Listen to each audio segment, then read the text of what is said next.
미국 정부의 기밀 문건을 유출한 용의자가 조금 전 체포됐습니다. 21살의 매사추세츠주 공군입니다. 워싱턴 연결해 자세히 알아보겠습니다.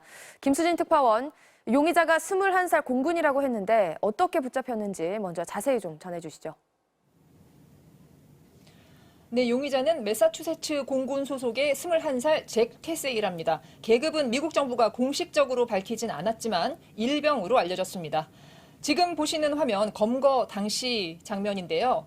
이곳 시간으로 오늘 오후 2시쯤, 그러니까 3시간쯤 전이죠. 매사추세츠주 노스다이든에 있는 자택에서 체포됐습니다. 총기와 장갑차 등으로 중무장한 FBI 요원들이 빨간 반바지를 입은 용의자를 집 밖으로 끌어내서 연행했습니다. 이후 곧바로 구금이 됐고요. 기밀 문서를 무단으로 유출한 혐의로 기소될 예정입니다. 법무장관의 설명을 직접 들어보시죠. FBI agents took Teixeira into custody earlier this afternoon without incident.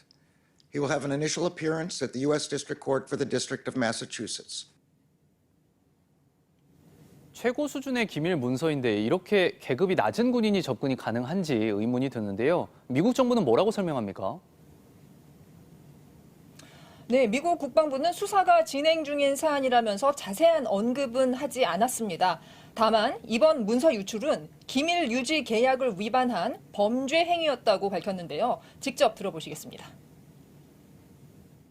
We do have stringent guidelines in place for safeguarding classified and sensitive information.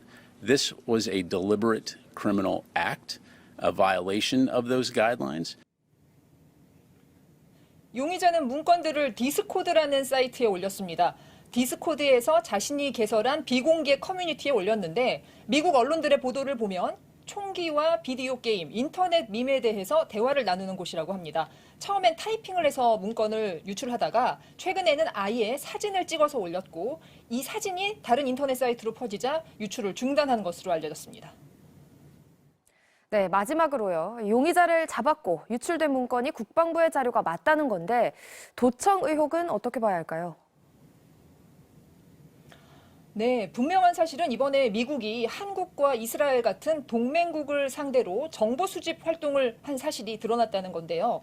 사진으로 찍혀 유출된 문제의 문건, 2월 28일과 3월 1일자 문건이라고 국방부가 밝혔는데 인터넷에 퍼지면서 사진에 수정이 가해졌을 수는 있지만 일단 처음 유출된 문건은 국방부 문건이 맞다는 거죠.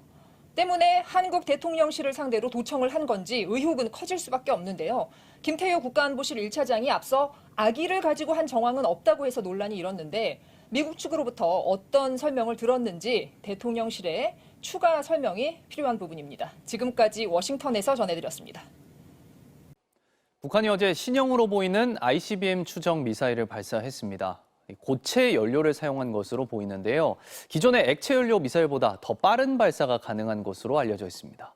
김준석 기자입니다. 녹색을 띤 대형 미사일 여러 발이 발사 차량에 실려 이동합니다. 북한이 지난 2월 열병식에서 그동안 공개되지 않았던 미사일을 드러낸 것인데 액체가 아닌 고체 연료를 기반으로 한 신형 대륙간 탄도 미사일로 추정됐습니다.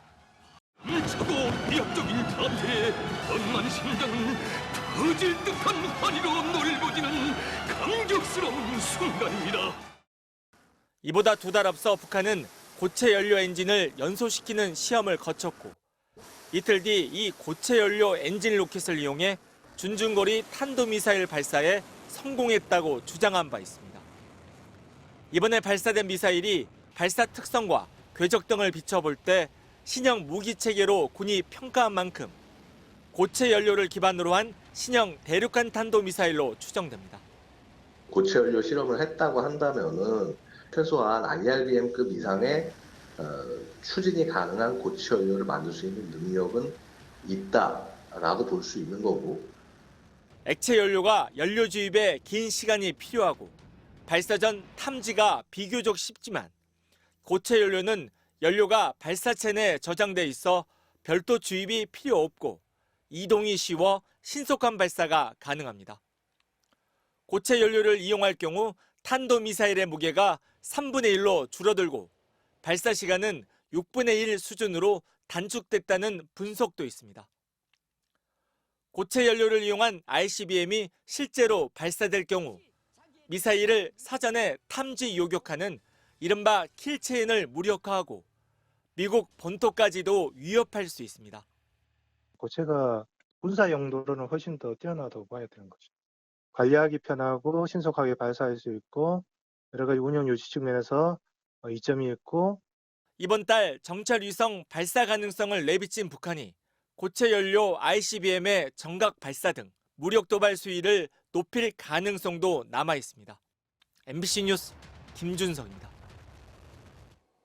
민주당 전당대회 불법 자금 수사에 대한 검찰의 압수수색 영장을 살펴봤습니다. 당시 9,500만 원이 3가지 경로로 전해졌다며 자금 조성과 전달에 9명이 동원됐고 현역 의원 10명씩 2차례 건네졌다고 적었습니다. 겹치는 사람이 없다면 최대 20명까지 수사 대상이 되는 겁니다. 김지인 기자입니다. 더불어민주당 두 현역 의원에 대한 전격적인 압수수색. MBC가 확보한 영장의 피의자는 두 의원과 강래구 전 한국수자원공사 감사, 이정근 전 사무부총장 등 모두 9명이었습니다. 총액은 9,500만 원, 전달 경로는 3갈래였습니다. 먼저 국회의원들에게 전달된 6천만 원. 검찰은 2021년 4월 24일 윤관석 의원이 강래구 당시 감사에게 국회의원들에게 돈을 뿌릴 필요가 있다고 직접 지시하고 권유했다고 적었습니다. 강 감사가 마련한 돈이 송영길 의원실 박무보좌관 이정근 씨를 거쳐 윤 의원에게 전달됐고 4월 28일 윤 의원이 의원 10명에게 건네는 식으로 2번 전달이 있었다고 봤습니다. 검찰은 2차례 모두 의원 10명의 신원을 전혀 적지 않았는데 겹치는 의원이 없다면 최대 20명이 수사 대상이 됩니다. 두 번째로 조택상 전 인천부시장 등이 마련한 1,500만 원. 강래구 이정근을 거쳐 3월 30일과 4월 11일 50만 원짜리 봉투로 쪼개져 캠프 지역본부장 10여 명과 7명에게 전했다고 적혔습니다. 세 번째, 지역 상황실장 20명에게도 4월 말 강래구 전 감사가 마련한 2천만 원이 50만 원씩 쪼개져 2번 전달됐다고 봤습니다. 1,000만 원을 마련한 것으로 영장에 적시된 조택상 전 인천부시장은 MBC와의 통화에서 자신은 캠프에 참여도 안 했고 돈을 마련하지도 않았다고 반박했습니다. MBC 뉴스 김지인입니다. 충주에서 외국인 관광객을 태운 대형 버스가 넘어져 타고 있던 60대 관광객이 숨졌고 34명이 다쳤습니다. 경사가 급한 비탈길에서 난 사고였습니다. 김은초 기자입니다. 넘어진 45인승 버스 밑바닥이 훤히 드러났습니다. 전조등은 완전히 부서져 떨어져 나갔고 버스에 있던 우산이며 가방, 물병은 밖으로 튕겨져 나뒹 겁니다. 전도 직전 부딪힌 것으로 보이는 나무와 경계석은 부러지고 부서졌습니다. 버스가 완전히 옆으로 넘어져 있고요. 주변에는 유리 조각이 온통 흩어져 있어 사고 당시 충격을 그대로 볼 수 있습니다.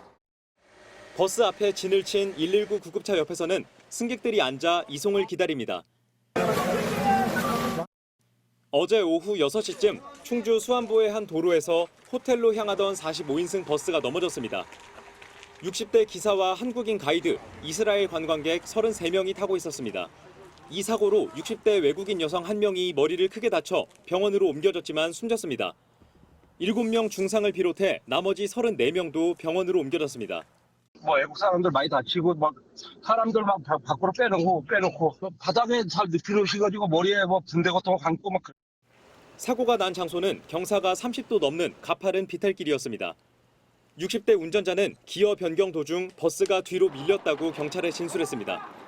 비탈길에서 그대로 미끄러지며 사고가 난 것으로 보입니다. 안전벨트를 매지 않은 게 피해를 키운 것으로 추정됩니다. 굉장히 경사로가 급하고 바로 우회전을 해야 되는 커브 구간인데 운전자 진술로는 기어 변속을 하고 있는데 차가 뒤로 후진을 했다. 관광객들은 10박 일정으로 입국해 부산과 경주 등을 돌고 충주에 들어섰다 변을 당했습니다. 경찰은 오늘 오전 차량에 기술적 결함이 없었는지를 살필 현장 감식을 진행할 예정입니다.